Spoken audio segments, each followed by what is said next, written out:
Hey again, this is David Weiss, Weiss Landscaping, weisslandscaping.com. I'm a native of Walnut Creek. That's where the business is now, Walnut Creek, California. And I see lately a lot of some of the old landscaping from back in the 70s and 80s, a lot of oleander. And on this property, we left some. You can see I've tried to expose a lot of the branch structure. And that's something I would recommend if you want your oleanders to look more designer and less generic. What I really wanted to talk about at the moment was this thing here, right? This is a Muhlenbergia rigens. It's a deer grass. And a lot of people have this or varieties of this. And what I want you to be aware of is the grass doesn't want to be sheared. So what you don't want to do is get it and just cut it off. What you rather want to do is dethatch it. So you can see all this old growth here is brown. And there's a lot of ways. I'm just going to use my hands right now. I do have a tool that does this.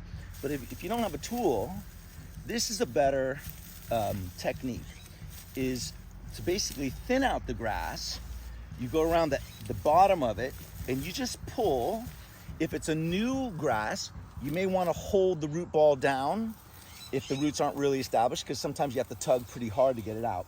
And we won't do this whole grass, but once I go around the whole outside, I would just start to thin it out. Go through the middle and just pull all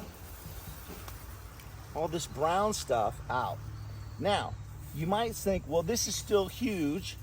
I don't want such a big grass. I want it to work better within the context of your garden. Well, then you want to give it a cut, but you want to give it more like you would cut your hair. Not like an old bowl cut, like a early Beatles cut. You'd want to go around, and I start at the base, and I just do some selective cutting, and then I move out and try to feather the cuts out. And if you do this, and you get good at this, you can do it pretty fast. You can reduce the volume of the grass, make it more compact, but you don't make it unnatural. That's the tip for today, weisslandscaping.com.